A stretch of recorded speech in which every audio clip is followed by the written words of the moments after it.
মক্কার একজন আলেম ইন্তেকাল করছে। তো মানুষ মারা গেলে স্বাভাবিকভাবেই আমরা যেটা করি তারাও সেটা করছে, গোসল দিয়েছে, জানাজা দিয়েছে। এরপরে ওই আলেমকে তাদের পারিবারিক কবরস্থানের মধ্যে কবরস্থ করেছে। কবরস্থানের মধ্যে কবরস্থ করার পর কিছুদিন পার হয়ে যাওয়ার পরে ওই পরিবারেরই আর একটা মেয়ে মারা গেছে। আমার কথা বোঝা যাইতেছে? এখন মেয়ে মারা গেলে আরবের নিয়ম হলো একই কবরের মধ্যে কয়েকটা লাশ ঢুকায় দেয়।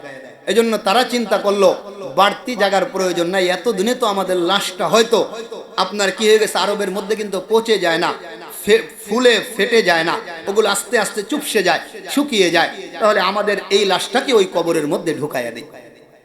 মুসলমান ইমানদার যেই মাত্র কবরটা তারা খুঁড়েছে, তাদের ওই মেয়ের লাশকে কবরের মধ্যে দেওয়ার জন্য যেই মাত্র কবর খুঁড়েছে, কি দেখা গেল, আল্লাহ, ওই কবরের মধ্যে সদ্য মৃত্যুবরণ করা একটা লাশ দেখা যায়। 2-3 বছর আগে আমাদের লাশ মারা গেছে, কিন্তু কবর খুঁড়েই দেখে নতুন একটা লাশ।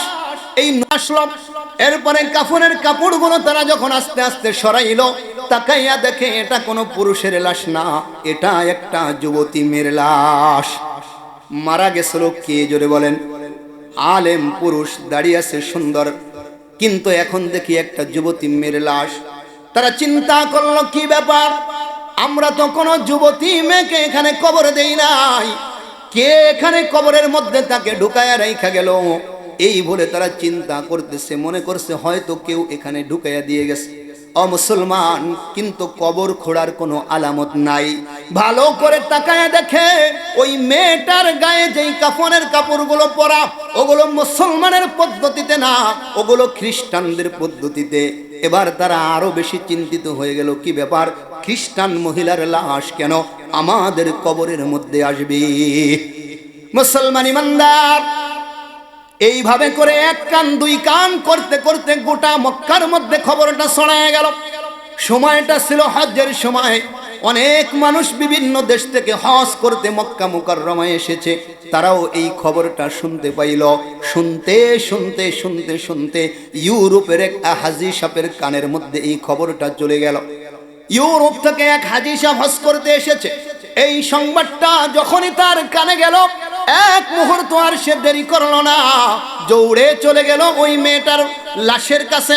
এবার ওই লোকটা সব মানুষের ভিড় ঠেলে গিয়ে ওই মেয়েটাকে দেখতে চাইল, কারণ তার দিলের বিশ্বাস সে ওই মেয়েটাকে চিনবে। মুসলমান, যখনই সে মানুষের ভিড় ঠেলে মেয়ের লাশ দেখলো, চেহারা দেখার সঙ্গে সঙ্গে ওই ইউরোপিয়ান হাজী সাহেব বলে উঠল, আমি এই মেয়েকে চিনি। কি ব্যাপার, কিভাবে চেনেন? তারা মনে করছিল হয়তো এখানেই হজ করতে এসে মৃত্যুবরণ করেছে, এই কারণে তাকে আমাদের কবরের মধ্যেই ঢুকাইয়া দিয়েছে। কিন্তু না না, কবরের ঢুকানোর কোনো পথ তো দেখা যায় না, কবরটা তো আমরাই খুঁড়লাম। এবার ওই হাজী সাহেব ডাকতে বলে, না, আমি এই মেয়েটাকে এখান থেকে চিনি তা নয়, অনেক আগেই আমি এই মেয়েটাকে চিনি। তার বাড়ি মক্কায় না, তার বাড়ি হলো ইউরোপের একটা দেশে, আমি সেখান থেকে হজ করার জন্য এসেছি। এই মেয়েটার বাড়ি আমি চিনি, তাকে চিনি, তার বাবাকে চিনি, গোড়া বংশ আমি চিনি। এবার সকলেই চিন্তা করলো, আপনি যেহেতু মেয়েটাকে চেনেন, এই মেয়েটার লাশ এখানে কিভাবে আসলো এটা বলতে পারবেন? এবার ইউরোপিয়ান হাজী সাহেব ডাকতে বলে, ভাই, আমার বিশ্বাস যেই কারণে এসেছে এটা আপনাদেরকে আমি বলি। এই মেয়েটার বাড়িতে আমি কাজ করতাম কাজের লোক হিসাবে, দীর্ঘদিন যাবৎ তার বাবার কাজ করেছি, বাড়িতে থেকেছি, কিন্তু আমি হলো একজন মুসলমান, এটা তো আপনারা দেখতেছেন। আমি আল্লাহর নবীর সুন্নতকে ফলো করি, আমার জীবনের আদর্শ হলো আমার নবী, আমার শয়নের স্বপনে আমার সব কাজের মধ্যে নবীর সুন্নতগুলো আমি পালন করি। আর আমার এই সুন্নত পালন করা দেখে, আমার কথাবার্তা, চালচলন, আচার আচরণ, এই সব কিছু দেখে মেয়েটা মাঝে মাঝে আমাকে জিজ্ঞাসা করতো, ভাই, আপনি এইভাবে চলেন কেন? এটা আপনি কার কাছ থেকে শিখছেন? এই লোকটা ডাকতে বলে, আমি মেয়েটাকে মাঝে মাঝেই বলতাম, আমি তো একজন মুসলমান। মুসলমানকে তো আপনি চেনেন, আমি হলাম মুসলমান, আপনারা হলো খ্রিস্টান, আমাদের একজন নবী আছে, জোরে বলেন নাম কি? এত আস্তে, নাম কি নাম কি নাম কি জোরে বলেন। আল্লাহর নবীর নাম মুহাম্মাদুর রাসূলুল্লাহ, মুহাম্মাদুর রাসূলুল্লাহ। والذين معه أشداء على الكفار رحماء بينهم تراهم ركعا سجدا يبتغون فضلا من الله ورسوله। আল্লাহ তাআলা বলেন, শোনো মুহাম্মদ রাসূলুল্লাহ তো মুহাম্মদ রাসূলুল্লাহ, লাকাদ কানা লাকুম ফি রাসূলিল্লাহি উসওয়াতুন হাসানাহ, তাকে তো আমি উত্তম চরিত্র দিয়ে বানাইছি, কিন্তু তার সহচর্য থেকে তার সাহাবীদের আচরণ কেমন ছিল জানো? তারা পরস্পরে ভ্রাতৃত্ব বন্ধন, রুহামা উবাইনাহুম, একজন আরেকজনের জন্য দয়াদ্র, এমনকি মৃত্যুর সময় নিজের মুখের পানিটাকে নিজে না খেয়ে অন্য আরেকজনের কাছে ঠেলে দেয় এই সাহাবীরা। এটা মুহাম্মাদের কাছ থেকে শিখেছে। এজন্য মুহাম্মাদের চরিত্র পৃথিবীর যেখানেই যে কোনো মানুষ ধারণ করবে তাকে ভিন্ন দেখতেই হবে, তাকে মানুষ দেখেই চিনতে পারবে সে মুহাম্মাদের চরিত্রের লোক। ওই মেয়েটা ওই যুবককে দেখে আকৃষ্ট হয়ে গেল, তার চরিত্র দেখে, কথাবার্তা দেখে, আচরণ দেখে, ডেকে বলে, ভাই আপনি যাকে অনুসরণ করেন আমিও তাকে অনুসরণ করতে চাই। কারণ আপনার কথাবার্তা, আপনার চালচলন, আপনার আচার ব্যবহার সব কিছু এত সুন্দর, পৃথিবীর কোনো মানুষকে আমি এমন করে দেখি না। আমার ধর্মের মধ্যেও অনেক মানুষ আছে, তারাও ধর্মকর্ম করে, কিন্তু এই রকম না। এবার ওই ইউরোপিয়ান হাজী সাহেব বলে, আমি মেয়েটাকে বললাম, ও বোন শোনেন, আপনি হলো খ্রিস্টান, আমি হইলাম মুসলমান, আপনাকে আমি একটা কাজ করতে পারি। আল্লাহর রসুলের চরিত্র নিয়ে, জীবনী নিয়ে কয়েকটা বই মেয়েটাকে হাদিয়া দিল। এবার ওই মেয়েটা পড়ে পড়ে পড়ে পড়ে আল্লাহর নবীর প্রতি আকৃষ্ট হয়ে গেল। এবার মেয়েটা একদিন ডাক দিয়া বলে, ভাই আপনার নবীর চরিত্র আমি পড়েছি, নবীকে নিয়ে আমি গবেষণা করেছি, নবীকে নিয়ে আমি এত বেশি শিখেছি, আমি আর থাকতে পারবো না, আমি ওই নবীর আনিত ধর্ম গ্রহণ করতে চাই, আপনি আমাকে পড়ায়া দেন লা ইলাহা ইল্লাল্লাহু মুহাম্মাদুর রাসূলুল্লাহ। সব হাজী শব্দেরকে ডাকতে বললেন, আমি ওই মেয়েটাকে কালিমা পড়ে মুসলমান বানায় দিলাম, কিন্তু না না, মেয়েটাকে আমি ইসলাম প্রকাশ করতে নিষেধ করে দিলাম। কারণ বললাম, বোন তুমি যদি ইসলামকে প্রকাশ করে দাও তুমি কি হবে এটা আমি বলতে পারি না, কিন্তু আমার জীবন শেষ হয়ে যাবে। কারণ তোমার বাবা হলো একজন পাওয়ারফুল লোক, ক্ষমতাসীন লোক, একে তো তোমরা খ্রিস্টান, এই বাড়িতে কাজ করতে এসে এমন একটা কাজ আমি করছি, আমাকে আর নিস্তার দেবে না। এজন্য মেয়েটা ইসলামকে আর গোপন করেই রাখলো, আমিও আর প্রকাশ করি নাই। কিন্তু দেখতে দেখতে হঠাৎ করে মেয়েটার মৃত্যু হয়ে গেল। মেয়েটার মৃত্যু হয়ে গেল আমার সামনে। ওই মেয়েটাকে যে আমার সামনে কালিমা পড়ে ইসলাম গ্রহণ করেছে, তাকেই খ্রিস্টানদের পদ্ধতিতে কবর দেয়া হচ্ছে। এবার ইউরোপিয়ান হাজী বলে, আমার এটা দেখে ভালো লাগতেছে না, আমি চাইলাম প্রকাশ করে দেই, আপনার মেয়ে তো এখন আর খ্রিস্টান নাই, সে তো ইসলাম গ্রহণ করেছে, কিন্তু আমার ভয় হলো, প্রাণের ভয়ে আমি আর বলতে সাহস পাইলাম না। আমার সামনে এই মেয়েটাকে ইউরোপিয়ান ওই কবরের মধ্যে, খ্রিস্টানদের কবরের মধ্যে খ্রিস্টানদের পদ্ধতিতে তাকে দাফন করা হলো। এবার ব্যক্তি ডাকতে বলে, ভাই এটা দেখার পরে আমার আর সহ্য হলো না, ওই বাড়িতে আমি আর থাকতে পারলাম না, আমি তাদের কাছ থেকে দরখাস্ত দিয়ে আমি চাকরি ছেড়ে দিয়ে সেখান থেকে চলে এসেছি। এবার কিছুদিন পরে আল্লাহ তাআলা আমাকে তৌফিক দিয়েছে, আমি হজে চলে আসছি। হজে আসার পরে যখন আমি এই ঘটনা শুনলাম, খ্রিস্টানদের পদ্ধতিতে কবর দেয়া একটা মেয়ে মুসলমানের কবরের মধ্যে পাওয়া গেল, আমার দিল সাক্ষী দিল ওই মেয়েটা ছাড়া আর কেউ হবে না। এজন্য আমি চলে আসলাম। উপস্থিত ওলামা ইকরাম সকলেই বলল, ঠিক আছে এটাই হতে পারে। কারণ যেই মেয়েটা গোপনে আল্লাহর রাসূলকে ভালোবাসে, আল্লাহর প্রতি ঈমান নিয়ে আসে, আল্লাহ তাআলা ওই মেয়ের লাশকে আর খ্রিস্টানদের কবরে রাখতে চায় নাই।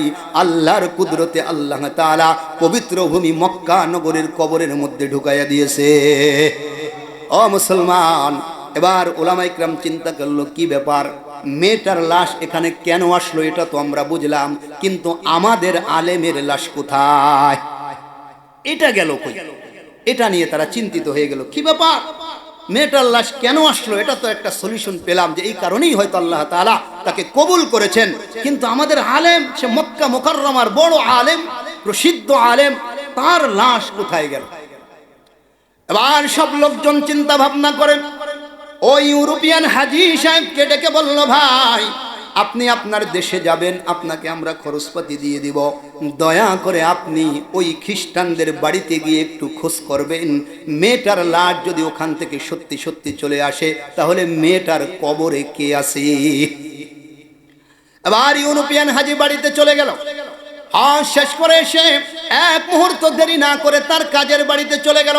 যেই জায়গায় আগে কাজ করেছে সেখানে যাওয়ার পরে এবার ওই তার যেই মালিক ছিল তাকে ডেকে বলল, আমি আপনার কাছে অত্যন্ত জরুরি একটা বিষয় নিয়ে এসেছি। কি বিষয় বলো? বলে, আমি আপনার মেয়েকে মক্কা মুকাররমায় দেখে এসেছি।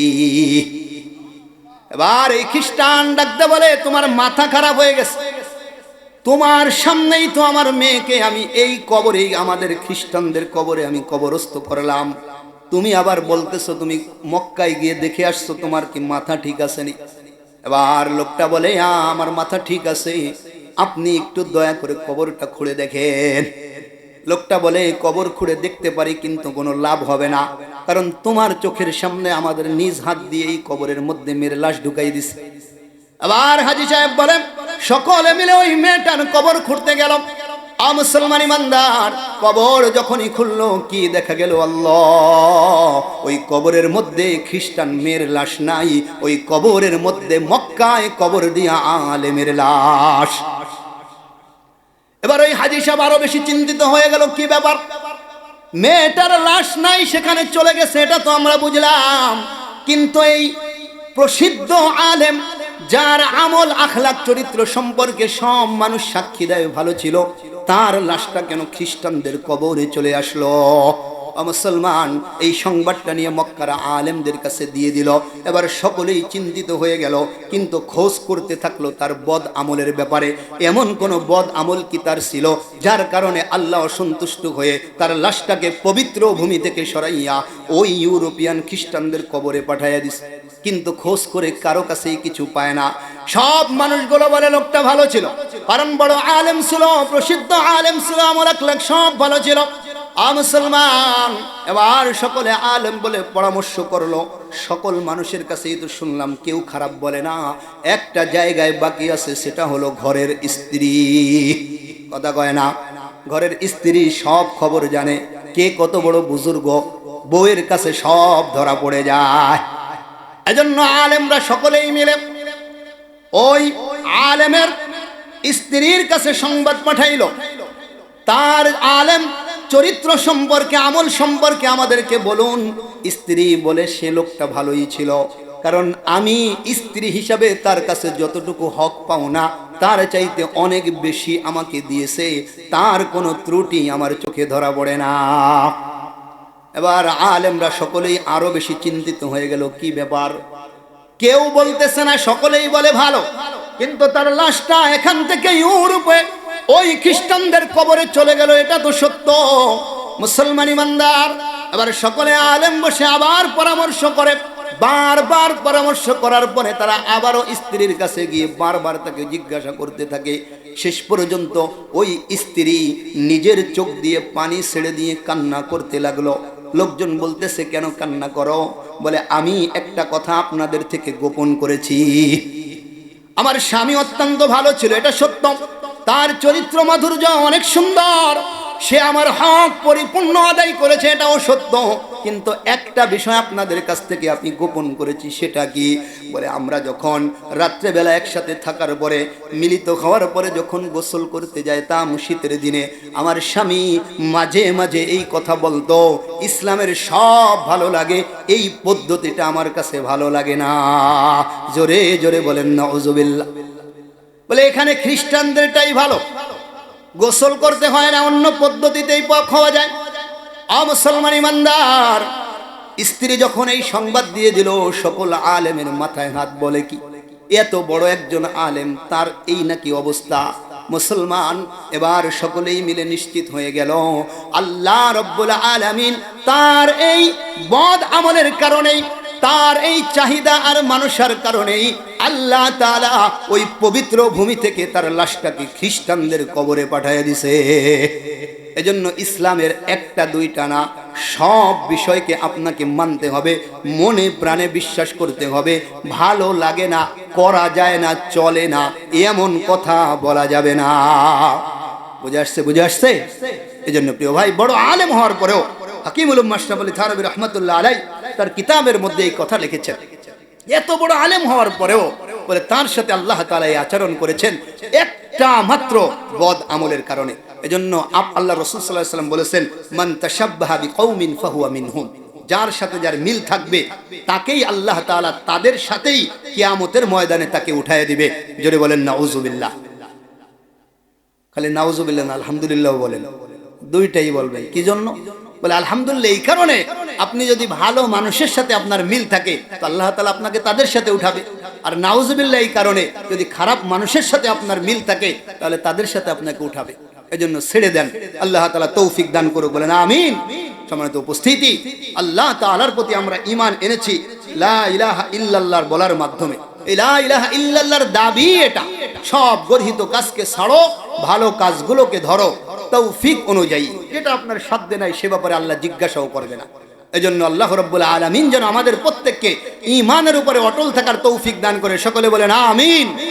আর ঈমান এত বড় নিয়ামত, আল্লাহ রাব্বুল আলামিন এই ঈমান নামক নিয়ামতের কারণে একজন মানুষকে সর্বনিম্ন যেই জান্নাতটা দিবে, এই জান্নাতের এরিয়া কতখানি জানেন আপনারা? জানেন না? 10 কয় দুনিয়া, এই যে বলছে কয় দুনিয়া, 10 দুনিয়ার সমান। এটাই সত্য, এটাই হাদিসের কথা। বিশ্বাস হয়? কথা কয় না, বিশ্বাস হয়? বিশ্বাস না হলে আজকে থেকে আবার বিশ্বাস করে, এটাই সত্য, এটাই হক। আল্লাহ বলেছেন যে 10 দুনিয়ার সমান জান্নাত সর্বনিম্ন মুমিনকে দিবে, এটাই সত্য। কারণ আল্লাহর কাছে জায়গার অভাব আছে নাকি? কথা কয় না, অভাব আছে? অভাব আছে আমাদের কাছে না অভাব? জায়গা নিয়ে মারামারি, ফাটাফাটি, বাদাবাদি, সব জায়গা নিয়ে মরলে কয় হাত জায়গা? কথা কয় না, কয় হাত? এত জায়গা নিয়ে লাফালাফি কেন? আল্লাহর কাছে জায়গার অভাব নাই প্রিয় ভাই। প্রত্যেক বান্দাকে আল্লাহ তাআলা 10 দুনিয়ার সমান জান্নাত দিতে পারবে, এতে কোনো সন্দেহ করা যাবে না। জিবরাইল আলাইহিস সালাতু ওয়াস সালাম একবার আল্লাহ তাআলাকে বললেন, আল্লাহ রাসূলকে এসে বলতেছেন, ইয়া রাসূলুল্লাহ, আমি আল্লাহকে বললাম, আল্লাহ আপনার বান্দাদের জন্য জান্নাত বানাইছেন, তো আমাকে একটু অনুমতি দেন জান্নাতটা ঘুরে দেখি। সুবহানাল্লাহ কয় না? জিবরাইলের মনে চাইছে কি ঘুরে দেখবে? জান্নাত। জান্নাত। আল্লাহর রাসূলকে এসে জিবরাইল বলতেছে, ইয়া রাসূলুল্লাহ, আল্লাহ আমাকে অনুমতি দিলেন, তো আমি জান্নাত দেখতে গেলাম। জান্নাতের মধ্যে মসজিদ নামক একটা মাঠ আছে। কি নাম বলেন? মসজিদ। আল্লাহ তাআলা বলেন, জিবরাইল বলেন যে আমি এই মাঠ ঘুরে দেখার জন্য আল্লাহর কাছে অনুমতি চাই। আল্লাহ বলে, জিবরাইল বলে, জান্নাত তো পুরোটা তুমি ঘুরে দেখবা কবে? এই মাঠটা একটু ঘুরে আসো। জিবরাইল আলাইহিস সালাম বলেন যে আমি আমার পাখা দিয়ে ওই মাঠের মধ্যে উঠতে থাকলাম। এর আগে বোঝেন, জিবরাইলের পাখা হলো 600। বলেন কয়শো? কথা কয় না, কয়শো?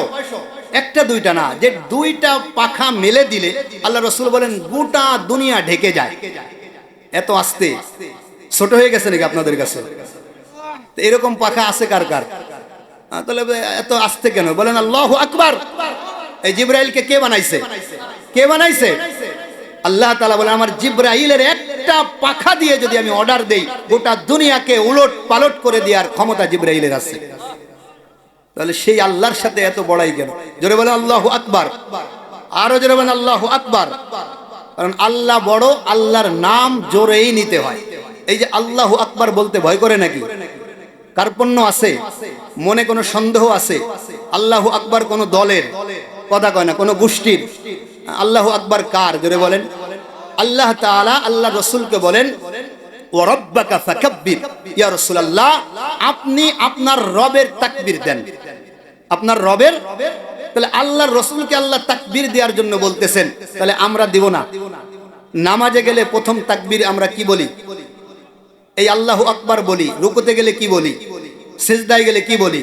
তখন তো বলি না এটা অমুক দলের তমুক দলের, তখন তো এটা আমাদের সবার। এজন্য তাকবীর এটা কোনো দলের নয়, এই কথাটা মাথায় ঢুকিয়ে রাখেন প্রিয় ভাই। এটা আল্লাহর, এবং আল্লাহর বড়ত্ব তাকবীর ছাড়া অন্য কোনো শব্দ দিয়ে বলা যায় না। কারণ আল্লাহর বড়ত্ব বলার জন্য, আল্লাহ তাআলার বড়ত্ব বলার জন্য তাকবীরই সর্বোত্তম শব্দ। এজন্য আমাদের দেশের মধ্যে আমরা ইমানদার মুসলমান যারাই আছি সব সময় তাকবীর দিবেন। তাকবীর একা একা দিবেন। কেউ নাই তো একা একা জোরে জোরে মাঠে গেছেন তাকবীর দিবেন, ঘরে আছেন তাকবীর দিবেন, রাত্রে বের হয়েছেন তো তাকবীর দিবেন। কারণ তাকবীরের মধ্যে আল্লাহ তাআলার ওই শক্তি আছে, যেই শক্তি দিয়ে মুহাম্মদুর রাসূলুল্লাহকে আল্লাহ তাআলা কাফেরদের ভয়কে কি বলে আল্লাহর রাসূলের দিলের ভিতর থেকে বের করে দিয়েছেন এই তাকবীরের মাধ্যমে, কাফেরদের ভয়। এজন্য প্রিয় ভাই তাকবীর দিবেন তো ইনশাআল্লাহ, কারণ তাকবীর এটা ইবাদত, ইবাদত মনে করেই দিবেন। আল্লামা মুহিব খান এর কথা বলেছেন, এদেশে আল্লাহু আকবারের সুরে সূর্য ওঠে, এদেশে আল্লাহু আকবারের সুরে সূর্য ডোবে। বোঝেন নাই? আল্লাহু আকবার সুরে সূর্য ওঠে না? সকালবেলা যখন সব মসজিদগুলোয় ফজরের আজান শুরু হয়, ভালো লাগে না খারাপ লাগে? এদেশে আল্লাহু আকবারের সুরে সূর্য ওঠে, এদেশে আল্লাহু আকবারের সুরে সূর্য ডোবে, এদেশের মাল্লা মাঝি কিষান মজুর সবার ঠোঁটে শোনো রে লা ইলাহা ইল্লাল্লাহর জিকির ওঠে। কথা কয় না, কথা কয় না। এদেশের মাল্লা মাঝি কিষান মজুর সবার ঠোঁটে শোনো রে লা ইলাহা ইল্লাল্লাহর জিকির ওঠে। ইমানের তপ্ত আগুন জ্বলছে সবার বুকে বুকে, ইমানের তপ্ত আগুন জ্বলছে সবার বুকে বুকে, সেই আগুন দেশ হতে দেশ দেশান্তরেও জ্বলতে হবে। এদেশে আল্লাহু আকবারের সুরে সূর্য ওঠে, সবাই বলে এদেশে আল্লাহু আকবারের সুরে সূর্য ডোবে, এদেশে আল্লাহু আকবারের সুরে সূর্য ওঠে, এদেশে আল্লাহু আকবারের সুরে সূর্য ডোবে। আল্লাহ কত বড় কথা বলেন, আল্লাহ কত বড়, কত বড়, এটা বর্ণনা করা যাবে মুখে, কিন্তু আল্লাহু আকবার বললে আল্লাহ তাআলা খুশি হয়ে যায় যে বান্দা আমার তাকবীর বলে আমার বড়ত্ব বর্ণনা করেছে, আমার বান্দার মান ইজ্জত সম্মান সব আমি আল্লাহ বড় করে দেব। সুবহানাল্লাহ বলেন।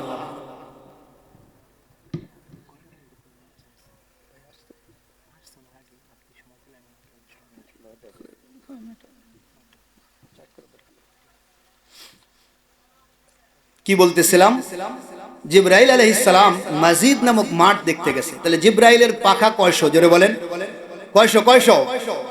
এক দুই পাখা যদি ঢেকে দেয় গোটা দুনিয়া ঢেকে যায়। এই জিবরাইল আলাইহিস সালাতু ওয়াস সালাম এই 600 পাখা নিয়ে উড়াল দিছে। এই 600 পাখা জিবরাইল দুনিয়াতে 3 বার ব্যবহার করছে। বলেন কয়বার ব্যবহার করছে? বলবো না, আজকে থাকবে।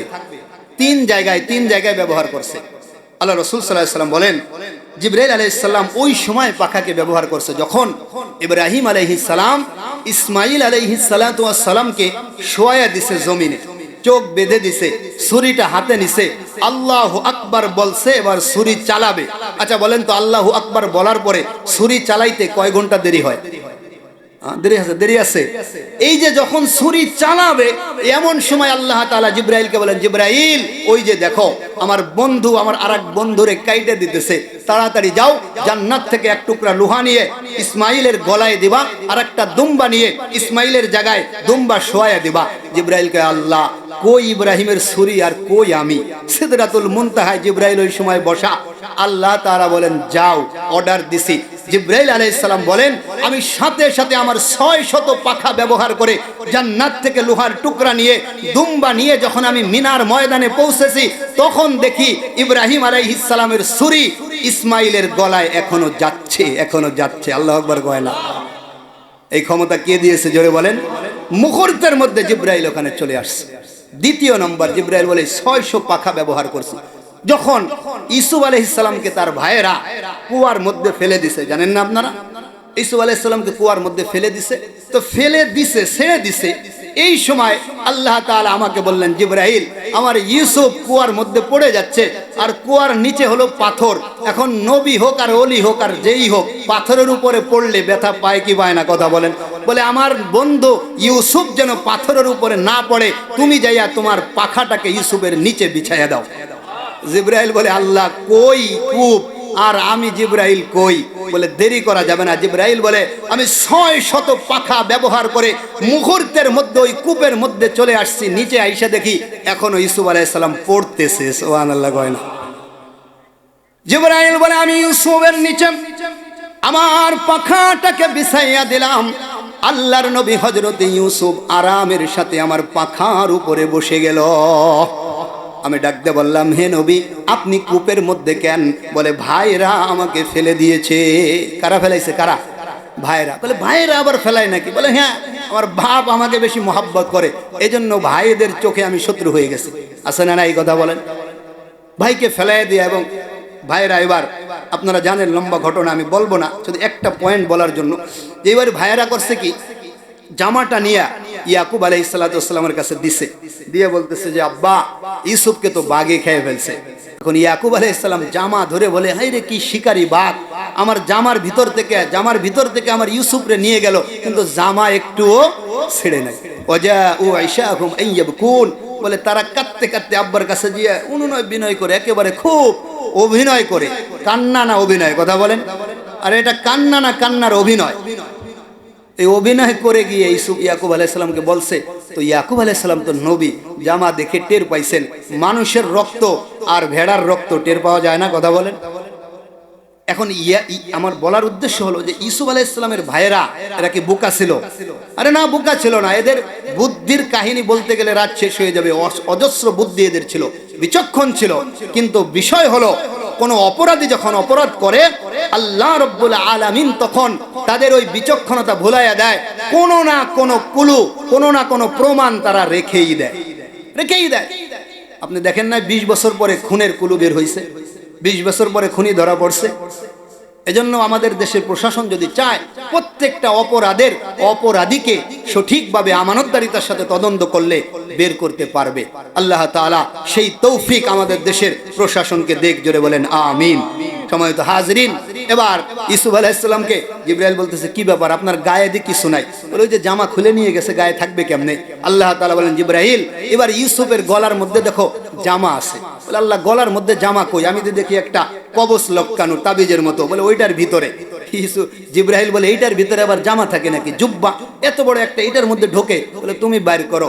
জিবরাইল বলে, আমি ওই জামা কবজের ভিতর থেকে বাহির করি, শুধু বড় হয়, শুধু বড় হয়, শুধু বড় হয়, বড় হয়। বলে পুরা ইউসুফ আলাইহিস সালামের সমান হয়ে গেছে। জান্নাতি ওই জামা ইউসুফ আলাইহিস সালামের গায়ে আমি পরাইয়া দিলাম। বলে এটা ওই জামা, এই জামাটা কোথা থেকে আসছে বলবো? বলে এটা হলো ওই যে ইব্রাহিম আলাইহিস সালামকে যখন আগুনের মধ্যে ফেলে দিল, তখন ইব্রাহিম আলাইহিস সালামকে আগুনে ফেলানোর আগে নমরুদ উলঙ্গ করে ফেলছিল। নাউজুবিল্লাহ বলেন। এবার ইব্রাহিম বলতেছে, আল্লাহ, আমি তোমার বন্ধু নবী, আমাকে শত কষ্ট দেখ, তাতে আমার কোনো কষ্ট নাই, দুঃখ নাই, কিন্তু আমি নবীকে এত মানুষের সামনে, আমার পিতামাতার সামনে, সন্তানের সামনে, আমার বন্ধু বান্ধবের সামনে আমাকে লজ্জিত করছে, এটা আল্লাহ তাআলা আমি নবী হিসাবে মানতে পারি না। আল্লাহ রাব্বুল আলামিন বললেন, জিবরাইল, আমার ইব্রাহিমকে আগুনে ফেলানোর আগে জান্নাত থেকে জামা নিয়ে পরাইয়া দাও। সুবহানাল্লাহ। এবার এই জামা ফায়ার প্রুফ। কি প্রুফ বলেন? আরে ওয়াটার প্রুফ না, ফায়ার প্রুফ। আগুন জামার মধ্যে ঢোকে না। 40 দিন ওই জামা পরে ইব্রাহিম আলাইহিস সালাম আগুনের মধ্যে, বলে আগুন 3 কিলোমিটার ধরে জ্বলছে, এত বিশাল অগ্নিকুণ্ড, বলে সব পাখি, উড়ন্ত পাখি পর্যন্ত পুড়ে পুড়ে ছাই হয়ে গেছে। ইব্রাহিমের একটা পশমও পড়ে নাই। কুদরত, জোরে বলেন কার? জিবরাইল আলাইহিস সালাম বলেন, বলে ওই যে জামা, ওই জামাটা পরবর্তীতে ইব্রাহিম আলাইহিস সালাম তার ছেলে ইসহাক আলাইহিস সালামকে দিয়েছিলেন। ইসহাক আলাইহিস সালাম তার ছেলে ইয়াকুব আলাইহিস সালামকে দিয়েছিলেন। ইয়াকুব আলাইহিস সালাম তার ছেলে ইউসুফ তো তখন ছোট, গায়ে তো দিতে পারে না, বলে ওইটাকে জান্নাতি জামা তো ছোট হয়, বড় হয়, একেবারে ছোট করে কবজের মতো বানাইয়া বরকতের আশায় ইউসুফের গলায় লটকায় দিয়েছে। সুবহানাল্লাহ বলে। বলে সেই জামা আল্লাহ তাআলা ইউসুফের গায়ে উঠাইয়া দিয়েছেন। 3 নম্বর, আল্লাহর নবী সাল্লাল্লাহু আলাইহি ওয়াসাল্লাম যখন তায়েফের ময়দানে দাওয়াত দেওয়ার জন্য গেছেন, আল্লাহ রসুল তায়েফের ময়দানে দাওয়াত দেওয়ার জন্য গেছেন, এটা আপনারা জানেন না? লম্বা ঘটনা, সংক্ষিপ্ত হলো। নবী আলাইহিস সালাম দাওয়াত দিতে গেলে তায়েফবাসী আল্লাহর রসুলকে মানে না, আল্লাহর রসুলকে তারা স্বীকার করে না, বরং আল্লাহর রসুলকে তারা কষ্ট দেয়, পাথর মারে। পাথর লেগে লেগে লেগে লেগে আল্লাহর রসুলের গা দিয়ে ঝরে ঝরে রক্ত পড়তেছে। জায়েদ রাদিয়াল্লাহু তাআলা আনহু আল্লাহর রসুলের সাথে, আল্লাহর রসুল জায়েদ রাদিয়াল্লাহু আনহুকে বললেন, জায়েদ, আমার রক্তগুলো মুছে দাও। জায়েদ বলেন, আমার কাছে একটা কাপড় ছিল, ওই কাপড় দিয়ে আল্লাহর রসুলের গায়ের রক্ত আমি মুছতে থাকলাম। মুছতে মুছতে গোটা কাপড়টা ভিজে গেছে, কিন্তু আল্লাহর রসুলের রক্ত এখনো শেষ হয় নাই। এবার নবী আলাইহিস সালাতু ওয়াস সালামের রক্ত জমিনে পড়বে পড়বে ভাব। আল্লাহর রাসূল বললেন, জায়েদ রে, আমার এক ফোঁটা রক্ত যদি জমিনে পড়ে, আমি না এদের মার খেয়ে পাথর খেয়ে সহ্য করেছি, কিন্তু এই জমিন সহ্য করবে না। আমি রাসূলের রক্ত জমিনে পড়ার সাথে সাথে জমিনে ভূমিকম্প শুরু হবে, কাফের মুশরিক বদদিনদেরকে সাথে সাথে ধ্বংস করে দিবে। তাহলে পরবর্তীতে কালিমা পড়ে মুসলমান কারা হবে? এজন্য আমার রক্ত যেন জমিনে না পড়ে। জিবরাইল আলাইহিস সালাম বলেন, এই সময় আল্লাহ তাআলা আমাকে বললেন, জিবরাইল তাড়াতাড়ি যাও, আমার বন্ধুর রক্ত যেন জমিনে না পড়ে।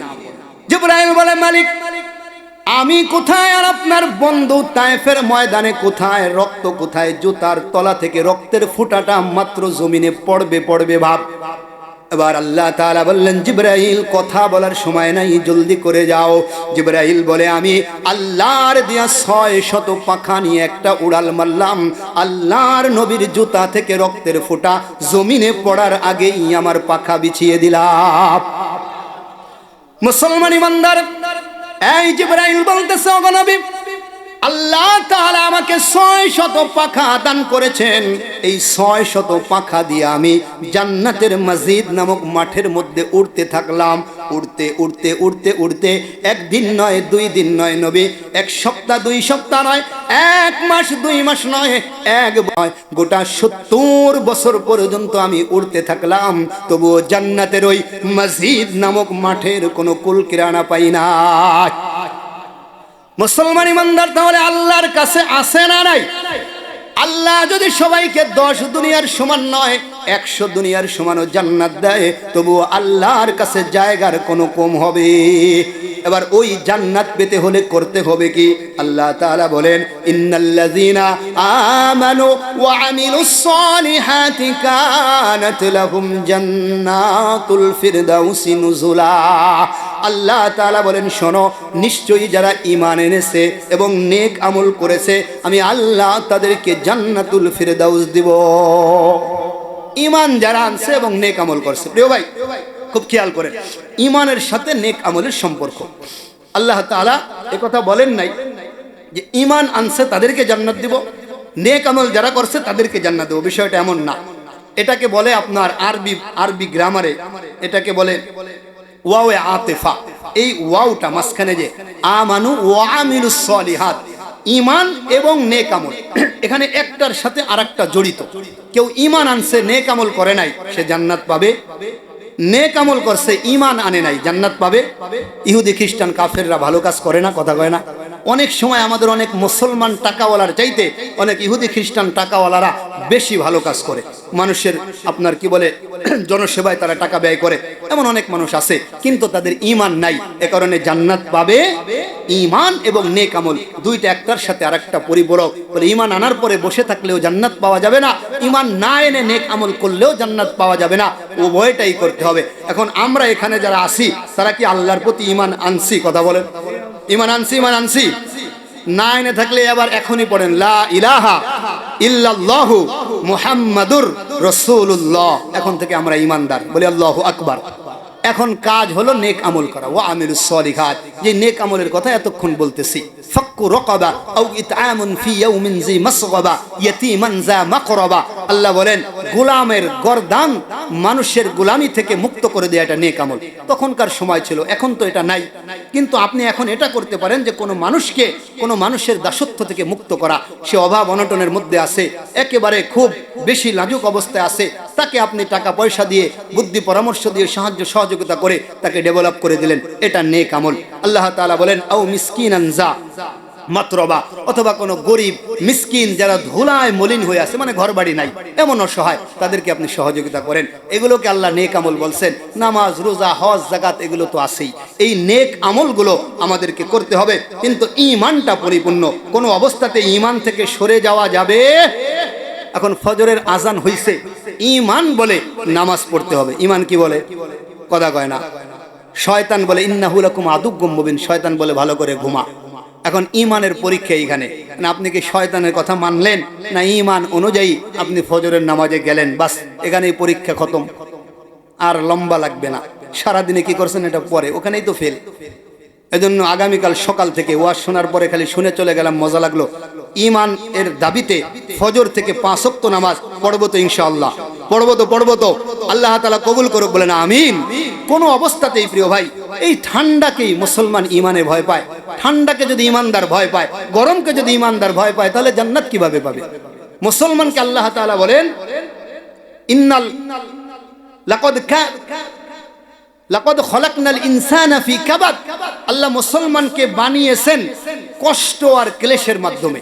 এটা আল্লাহ তাআলা বলেছেন যে মুসলমান মানেই, ঈমানদার মানেই, মানুষ মানেই সে কষ্ট করবে। কষ্ট করাটাই মানুষের স্বভাব। পৃথিবীতে এমন কোন মানুষ আছে যে কষ্ট ছাড়া দুনিয়া থেকে যায়? আছে? যত রাজা বাদশাহ হোক নিজে খাইতে পারে, এই খাওয়ার সময় সে নিজে খাইতে পারে না, কি খাওয়াই দেয় মনে করেন, কিন্তু চাবাইতে হয় তো নিজের, কমপক্ষে গিলতে তো হয় নিজের। গিলার পরে পেটের ভিতরে যাওয়ার পরে ওটা আবার বের করতে হয় না? ওটা কি কেউ বের করে দিবে? আরে কথা কয় না। বাথরুমে গেলে কেউ টেনে টেনে বাইর করবে না, নিজের বাইর করতে হয়। অন্তত এই কষ্টটাও তো আছে। কষ্ট ছাড়া কোনো মানুষ নাই। যেন ঈমানদার কষ্টকে ভয় পায় না। আব্দুল্লাহ ইবনে হুযায়ফা রাদিয়াল্লাহু তাআলা আনহুর মতো যে বাদশার রক্ত চক্ষুর সামনেও নিজের ঈমানকে বিলীন করে দেয় নাই, এটা বলেই আমি আজকের আলোচনা শেষ করব।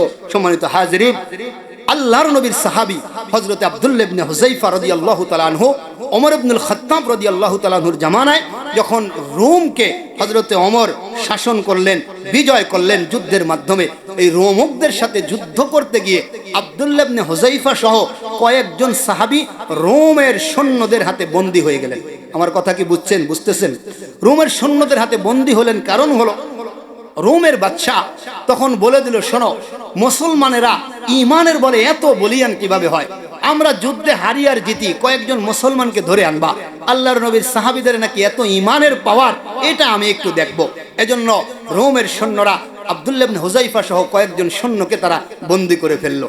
যেই কথা সেই কাজ, বন্দী করে তারা রোম শহরে বাদশার দরবারে নিয়ে গেল। এবার বাদশার দরবারে যাওয়ার পরে ডাক দিয়ে বলল, তোমাদের মধ্যে নেতাকে, অন্তত এখানে যারা আসছে তাদের মধ্যে নেতাকে, কারণ এটা দুনিয়ার একটা কৌশল, নেতাকে যদি কনভিন্স করা যায়, নেতাকে যদি মানানো যায়, তাহলে সব মানুষকে এমনিতেই মানানো যায়, নেতার কথা সবাই শোনে। আব্দুল্লাহ ইবনে হুযায়ফাকে সবাই দাঁড় করাই দিছে। সে ডাক দিয়ে বলতেছে, ও তুমিই নেতা, তুমি আল্লাহর নবীর সাহাবী? বলে হ্যাঁ। আব্দুল্লাহ ইবনে হুযায়ফা বদর, উহুদ সব যুদ্ধে শরীক ছিলেন আল্লাহর রাসূলের সাথে। ওমর রাদিয়াল্লাহু তাআলা আনহুর জামানায়ও তিনি রোমকদের সাথে যুদ্ধ করলেন। আবার জালিম বাদশা আব্দুল্লাহ ইবনে হুযায়ফাকে বলে, আব্দুল্লাহ রে, আমি তো চাই তোমাকে ভালোবাসতে, কারণ তুমি আল্লাহর নবীর সাহাবী। সব লোকগুলোই কথা শুনে আশ্চর্য হয়ে গেল। তারা চিন্তা করছিল আব্দুল্লাহ ইবনে হুযায়ফাকে এখন বলবে যে এর গর্দান আলাদা করে দাও, এরা আমাদের বিরুদ্ধে যুদ্ধ করছে। এটা না বলে বাদশা বলতেছে, আমি তো তোমাকে মোহাব্বত করতে চাই, কিন্তু মোহাব্বত করব কিভাবে? বাধা এক জায়গায় আছে, তুমি হলো মুসলমান আর আমি হলো খ্রিস্টান। কথা কয় না, তুমি মুসলমান, আমি খ্রিস্টান। দেখেন, খ্রিস্টানরাও মুসলমানকে বন্ধু বানাইতে চায় না, কিন্তু আমরা বোকা মুসলমান হিন্দু বৌদ্ধ খ্রিস্টান সবাইকে মুসলমানের চাইতে বেশি আপন ভাবি। এজন্য তারা যেটা আমাদেরকে ডেলিভারি করে ওটাই গ্রহণ করে নেই। পশ্চিমা সব কালচার, বোকা মুসলমান। খ্রিস্টান বাচ্চা বলতেছে, আমি তোমাকে মোহাব্বত কিভাবে করব? তুমি তো মুসলমান, আমি তো খ্রিস্টান। বলে, তুমি যদি ইসলাম ত্যাগ করে খ্রিস্টান হয়ে যাও, তাহলে তোমাকে আমি 2টা পুরস্কার দিব। কয়টা পুরস্কার বলেন? খুব খেয়াল করে। 1 নম্বর পুরস্কার হলো, আমি আমার রাজ্যের অর্ধেক তোমাকে দিয়ে দেব। এই রাজ্যটা ভাবড়াসুর গ্রামের মতো এতখানিক ছিল না। রোমের রাজ্যটা তখন, রোমের ওই বাদশার শাসন রাজ্যটা তখন গোটা ভারতবর্ষের চাইতেও বড় ছিল। এত বড় এলাকার অর্ধেক দিয়ে দিবে। শুধু এটাই না, বলে আমি তোমাকে, তোমার সাথে আমার রূপসী সরসী যুবতী কন্যাকে বিবাহ দিয়ে দেব। বলে, এই 2 পুরস্কার তোমার জন্য নগদ। আমি মরার পরে বাকি অর্ধেক তোমার, গোটা রাজত্বের বলে রাজা তুমি, আর সাথে সাথে রাজকন্যাও পেয়ে যাও। আমরা হইলে কি করতাম? এই এত বড় অফার। আব্দুল্লাহ ইবনে হুযায়ফা বলেন, আর রোমের কুকুর।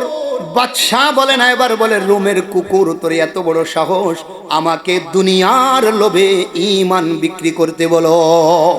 বলে, শুনে নাও, তোমার একটা দুনিয়া কেন, বলে তোমার রাজ্য কেন, গোটা দুনিয়ার মালিকও যদি আমি আব্দুল্লাহকে বানায়া দেয়া হয়, আমি আব্দুল্লাহ 1 মুহূর্তের জন্য ঈমান থেকে সরে দাঁড়াবো না। আর তোমার মেয়ে তো দূরের কথা, পৃথিবীর সবচাইতে সুন্দরী মেয়েও আমাকে ঈমান থেকে সরাইতে পারবে না। এবার বাদশা বলতেছে, এত বড় কথা? বাদশার এই অফার যখন অগ্রাহ্য করেছে, প্রত্যাখ্যান করেছে, বাদশার এবার প্রেস্টিজে লাগছে, বাদশার কথা গ্রহণ করলো না, বলে একে জেলখানায় বন্দি করে দাও, ঈমানের পাওয়ার কতখানি দেখে ছাড়বো। একদিন দুই দিন নয়, এক সপ্তাহ যাবত কোনো খানা পেনা আব্দুল্লাহ ইবনে হুযাইফাকে দেয়া হয় নাই। এক সপ্তাহ পরে আব্দুল্লাহর শারীরিক দুর্বলতা চলে আসছে, ঈমানের দুর্বলতা আসে নাই। মুসলমান ইমানদার, শীতের মধ্যেই আমরা ঈমান নিয়ে ফজর পড়তে যাইতে পারি না। আব্দুল্লাহ 7 দিন পর্যন্ত না খাওয়া। এবার আব্দুল্লাহর কাছে এবার রোমের বাদশা ডাক্তার পাঠাইছে। ডাক্তারকে বলে আব্দুল্লাহর শরীরের চেক আপ করো, কি পরিমাণ তার শারীরিক সুস্থতা আছে, আর কয়দিন বাঁচতে পারবে না খেয়ে। ডাক্তার বলতেছে বাচ্চা আর বেশি সময় নাই, আব্দুল্লাহকে যদি আর একদিনও না খাওয়া রাখেন, দুনিয়া থেকে তার শরীরটা আর থাকবে না, চির বিদায় নেবে। এবার বাচ্চা বলতেছে এই তো সুযোগ, এইবার তুমি গিয়ে আমার প্রস্তাবটা আবার আব্দুল্লাহর কাছে বলো। এই সময় দুর্বল যেহেতু হয়ে আসছে, হয়তো গ্রহণ করে নিবে। এই প্রস্তাব যখন ডাক্তার নিয়ে গেছে, আব্দুল্লাহ বলে কোশ্চিন কালেও না, ঈমানের জন্য জীবন দিয়ে দিব, কিন্তু ঈমান ছাড়বো না। আব্দুল্লাহকে বলে তাহলে একটু খাবার খেয়ে নাও, শক্তি হবে। কি খাবার? বলে শুকুরের গোস্ত আর মদ নিয়ে আসছে। শুকুরের গোস্ত আর কি নিয়ে আসছে? কথা কয় না, মদ। বলে এগুলো খাবো। লাথি মেরে ফেলে দিচ্ছে আব্দুল্লাহ ইবনে হুযাইফা। কিন্তু আমাদের সমাজের মুসলমান মদের সাথে আসে না নাই? কথা বলেন। বড় ফরেজগার, নামাজ পড়ে, কিন্তু নামাজ পড়ে, দানও করে, বলে সব করি। আমাদের এখানে না থাকতে পারে, এরকম দু একজনের সাথে আমার পরিচয় আছে, এগুলো করে গোপনে, আমি এটা জানি। কি ফরেজগার! থানবী রহমতুল্লাহ আলাইহি বলেন, এক এলাকায় যায় দেখি একজন মোষ উসে করে মদ খায়। এই বিশাল বড় ভণ্ড সাধু, মোষ দাঁড়িয়ে এরকম হয়ে গেছে, এখন মোষ উসে করে কি খায়? মদ খায়। এখন জিজ্ঞেস কি ভাই, মোষ উসে করে মদ খান কেন? বলে আলেম ওলামা বলছে মোষ ভিজাইয়া মদ খাওয়া মাকরুহ। কেসা ফরেজগার, মাকরুহ ছাড়ে না, বলে মোষ ভিজে মদ খাওয়া মাকরুহ, তাহলে মদ খাওয়া কি? কথা কয় না। এই রকমের মুসলমান সমাজে আছে, ফরজের খবর নাই। সম্মানিত হাজরিন, মাকরুহ আর কি বলে নফল নিয়ে টানাটানি করে।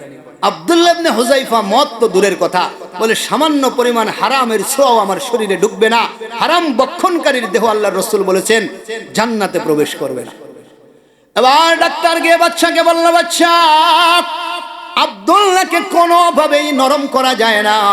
বাচ্চা বলে ঠিক আছে, তাহলে ধরে নিয়ে আসো, যেহেতু জীবন দেওয়ার এত খায়েশ হয়েছে, ওর জীবনই দিয়ে দিব। আব্দুল্লাহকে এবার ওই জায়গায় নিয়ে যাওয়া হয়েছে, যেই জায়গায় বাদশা তেল গরম করেছে বিশাল বড় মটকার মধ্যে। বিশাল বড় তেল, মটকার মধ্যে তেল গরম করে টকমক করতেছে তেল।